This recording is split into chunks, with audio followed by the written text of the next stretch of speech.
رب تعالیٰ فرماتا ہے وَرَفَعْنَا لَكَ ذِكْرَكَ، کہ اے محبوب ہم نے آپ کے ذکر کو آپ کے لیے بلند فرما دیا۔ ایک ہے کہ رب تعالیٰ فرماتا ہے کہ اے محبوب ہم نے آپ کے ذکر کو بلند کر دیا، نہیں، کہ اے محبوب آپ کے حسن و جمال کی کوئی مثال دونوں جہانوں میں نہیں ہے، تو ہم نے آپ کو آپ ہی کے اندر بے مثال پیدا فرمایا۔ اور کیسا پیدا فرمایا کہ آپ کے لیے آپ کے رب نے آپ کے ذکر کو تا قیام قیامت بلند فرما دیا۔ اب جو مرضی انسان چوں چراں کرتا رہے، جو مرضی انسان بیان کرتا رہے، رب تعالیٰ نے فرما دیا کہ اے محبوب ہم نے تیرے ذکر کو تیرے لیے بلند فرما دیا۔ اور اس سے بڑی بلندی کی بات اور کیا ہو سکتی ہے کہ حضرت سیدنا آدم علیہ نبی علیہ السلام اگر آپ کی توبہ قبول ہوتی ہے تو کریم آقا علیہ السلام کے نام نامی اسم گرامی سے، اگر حضرت سیدنا آدم علیہ السلام دیکھتے ہیں لوح کے اوپر سب سے بلند جگہ پر اللہ رب العزت کے نام کے ساتھ کریم آقا علیہ السلام کا نام نامی اسم گرامی لکھا ہوا ہے، تو آپ اور میں کیسے گھٹا سکتے ہیں اس کو؟ آپ کی تو شان یہ ہے کہ آپ کا نام رب تعالیٰ کے نام کے ساتھ جڑا ہوا ہے، اور ہم چومیں یا نہ چومیں آپ کا نام ہی ایسا ہے کہ جب ہم ادا کرتے ہیں تو 2 مرتبہ ہمارے ہونٹ آپس میں ایک دوسرے کو چوم لیتے ہیں۔ یہ کریم آقا علیہ السلام کی شان ہے۔ کریم آقا علیہ السلام کی زلف کی بات کی جائے تو سبحان اللہ، گھنگرالے بال تھے، سیاہ تھے، خوبصورت تھے۔ آپ کی داڑھی مبارک کی بات کی جائے تو آپ کی داڑھی مبارک کے بال باریک اور ملے ہوئے اور برابر، اور آپ کے چہرے انور کی بات کی جائے تو صحابہ کرام المختصر یہ بیان کرتے ہیں کہ کوئی بندہ جس کے پاس دنیا میں سب سے زیادہ عقل سلیم ہو وہ بھی آپ علیہ السلام کے حسن و جمال کو ذکر نہیں کر سکتا، اس کا کما حق ہو حق نہیں ادا کر سکتا۔ تو گویا پھر یوں کہا گیا کہ رب تعالیٰ نے کریم آقا علیہ السلام کو ویسے پیدا فرمایا جیسا آپ نے چاہا۔ جیسے انسان چاہت کرتا ہے کہ میرے اندر کوئی عیب نہ ہو، تو ہم جتنا بھی ہیں ہمارے اندر کوئی نہ کوئی عیب ضرور ہے، لیکن کریم آقا علیہ السلام آپ کی ذات وہ ذات ہے کہ آپ میں کسی قسم کا عیب نہیں۔ اگر آپ کے قد انور کی بات کی جائے تو درمیانہ قد، نہ زیادہ لمبا نہ زیادہ چھوٹا۔ اگر آپ کی آواز کی بات کی جائے تو صحابہ کرام یہ بیان کرتے ہیں کہ جب آپ خاموش رہتے تو باوقار،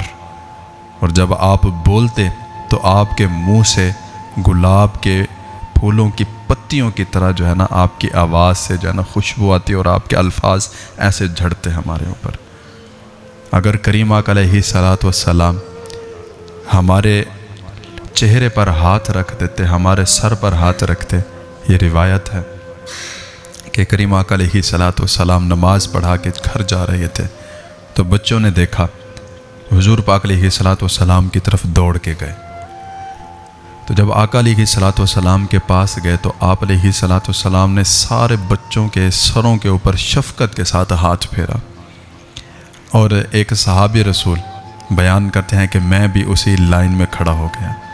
تو جب بچوں کے سر پہ ہاتھ رکھتے آ رہے تھے، جب میری باری آئی تو میرے رخسار کے اوپر کریم آقا علیہ السلام نے ہاتھ پھیر دیا، اور آپ بیان کرتے ہیں کہ میں نے آپ کے ہاتھوں کی ٹھنڈک کو، نرمی کو اور نفاست کو محسوس کیا،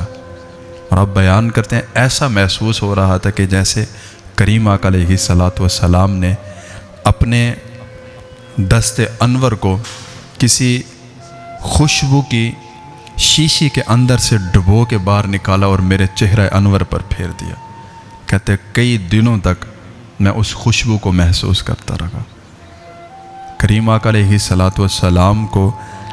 جس صحابی رسول نے جس محبت کے ساتھ، جس انداز کے ساتھ، جس طریقے کے ساتھ دیکھا، کریم آقا علیہ الصلوۃ والسلام اس کو ویسے ہی نظر آئے۔ اگر آپ بولتے تھے تو آپ کی آواز میں گرج، اگر آپ کا پسینہ مبارک اگر ٹپکتا تھا تو ایسے محسوس ہوتا تھا کہ جیسے نور کے شعائیں ٹپک رہی ہیں۔ یہ آقا علیہ الصلوۃ والسلام کے حسن و جمال کی باتیں ہیں، اگر کرنے بیٹھ جائیں نا تو یقین جانیں ٹائم ختم ہو جائے گا، ساعتیں ختم ہو جائیں گی، زندگیاں ختم ہو جائیں گی، لیکن کریم آقا علیہ الصلوۃ والسلام کا ذکر خیر، آپ کا حسن و جمال، یہ تذکرہ کبھی ختم نہیں ہوگا۔ تو پھر کسی شاعر نے خوب کہا وَأَجْمَلُ مِنْكَ لَمْ تَلِدِ النِّسَاء خُلِقْتَ مُبَرَّأً مِنْ كُلِّ عَيْبٍ۔ کیا فرمایا کہ آپ کے جیسا حسین و جمیل کسی ماں نے پیدا ہی نہیں فرمایا۔ بس بات ہی ختم کر دی۔ گویا آپ کو ایسے پیدا فرمایا گیا کہ ہر عیب سے پاک، اور جیسے آپ نے چاہا ویسے آپ کو پیدا فرمایا گیا۔ اور آپ کی حسن و جمال کی باتیں تو سبحان اللہ، کیا صحابہ کرام کی قسمت تھی، رشک آتا ہے آپ کی قسمتوں پہ کہ جب بھی آپ پریشان ہوتے تھے تو کریم آقا علیہ الصلوۃ والسلام کے چہرہ انور کی زیارت کرنے پہنچ جایا کرتے تھے۔ اور کیا ہی وہ وقت ہوگا کہ جب صحابہ کرام کریم آقا علیہ الصلوۃ والسلام کی مبارک محفل میں بیٹھتے اور آپ کی گفتگو کو سنا کرتے۔ کیا سہانا وقت ہوگا۔ اگر اس وقت کو سوچیں، اس کو تصور کریں تو یقین جانے دل باغ باغ ہو جاتا ہے۔ تو جو لوگ مدینہ شریف جاتے ہیں ان کو اس چیز کا زیادہ احساس ہوتا ہے کہ وہ کیسی بارگاہ ہے، وہ کیسے ایام ہوتے ہیں کہ جب ایک بندہ حضور پاک علیہ الصلوۃ والسلام کے روضہ انور پر کھڑا ہوتا ہے۔ ہم نہیں گئے لیکن ہماری شدت اور طرح کی ہے، لیکن جو ہو کے آیا نا ان کی شدت مزید شدید ہو گئی ہے۔ جنہوں نے نہیں دیکھا تو یہ ایک ہی آس ہے کہ دیکھنا ہے، جنہوں نے دیکھ لیا وہ یہ بار بار عرض کرتے ہیں کہ یا رسول اللہ ایک بار پھر موقع دیا جائے۔ تو کریم آقا علیہ الصلوۃ والسلام کا ذکر کرنا، آپ کے حسن و جمال کی باتیں کرنا، آپ کے اخلاق کریمانہ کی بات کرنا، جس کو قرآن مجید نے یوں ذکر کیا کہ لَقَدْ كَانَ لَكُمْ فِي رَسُولِ اللَّهِ أُسْوَةٌ حَسَنَةٌ، کہ کریم آقا علیہ الصلوۃ والسلام کا اسوہ جو ہے وہ سب سے حسین و جمیل اور خوبصورت ہے۔